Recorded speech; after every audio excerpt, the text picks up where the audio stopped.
The bone broth that I've chosen to make is fairly simple so that everybody can easily do it. It has carrots, celery, onions, all of which can be purchased at any grocery store. And then I also got some knuckle bones. You can use knuckle bones or marrow bones. Marrow bones have more fat on the inside, which I'm not as particular to.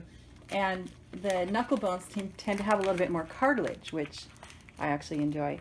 So I prefer to get organic, pastured, grass-fed products or animal products. So these bones are organic and grass-fed, but any kind of bone is going to contain a large amount of minerals that would be helpful. The first step is going to be putting the bones in with in the crock pot.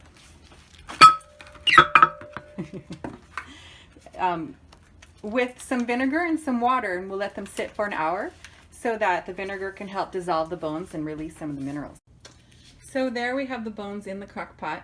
We'll turn it on high to bring it to a boil. So I'm going to go ahead and add the vegetables to the bones that have been sitting here for an hour with vinegar. And I'm adding coarsely chopped, because it's going to be cooking for some time, 3 onions, 3 carrots, and 3 sticks of celery. And I added a couple cloves of garlic, which are totally optional. I just decided I like garlic, so I added that. And we'll plug this in. We'll let it come to a boil, and then turn it on low and leave it on low for 24 hours. The bone broth is finished. I'm going to go ahead and strain it. And I have here a metal colander and a metal pot. And these are nice and sturdy and large, so it'll be easy to just pour it in. And I'm using metal for these, which is totally fine. I try to avoid using metal when I'm actually cooking the bone broth, because if there's any acid, like any vinegar in there, the acid can leach the metal, and that can get toxic metals in your food. So I like to try to use ceramic or glass when I'm making bone broth.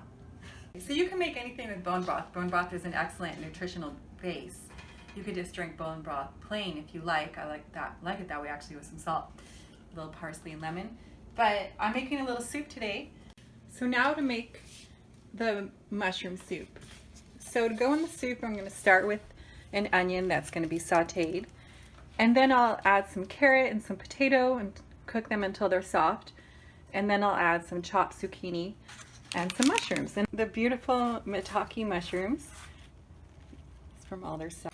Okay, so I'm sauteing the purple potatoes, which purple potatoes have recently shown to have great phytochemicals, good for preventing colon cancer, and some red onions with some oil, and actually I add a little bit of the broth so that it can not burn. I'm cooking that, and then once those are softened, I'll add the carrots, the zucchini, and the mushrooms. Okay, and so now that the potatoes are still a little al dente, but that's good. You want them totally soft before you add the other ingredients. Now I'm going to add some thinly sliced carrots and some thinly sliced zucchini and my mushrooms. And then I'll just add some broth and I'll cook it all up. You're not filming that, right? Mm-hmm. You are. Mm-hmm.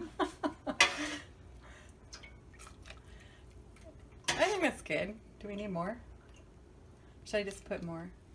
Okay, so here I have all the vegetables in the pot with enough broth to cover them. And I'll just cover it and let it cook until the vegetables have softened.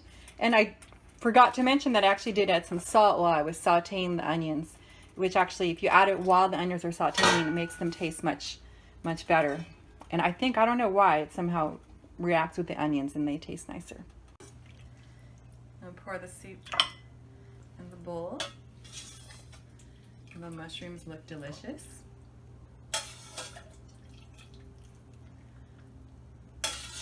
And then we'll garnish with some healthy bean sprouts. Voila, all done. So here are the ingredients for the tomato salad. And I'm using my grandmother's recipe, which is very simple. And she would just use nice, ripe, fresh tomatoes. I got this from Farmer's Market this morning. And actually she would slice fresh garlic very thinly. And then sometimes she would add red onion or a little onion and chop up some fresh parsley I'm using some Italian parsley here.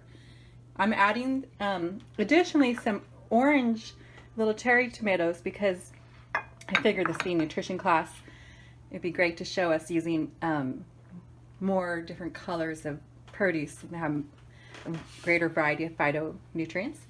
And then of course a little salt to taste. And a very tiny little pinch of oregano sprinkled over. And then we'll finish it with some apple cider vinegar and some olive oil. My grandmother was actually of Italian descent and pretty much ate a Mediterranean diet, so I thought this would be a nice complement to our class. So this is the completed tomato salad. Very simple.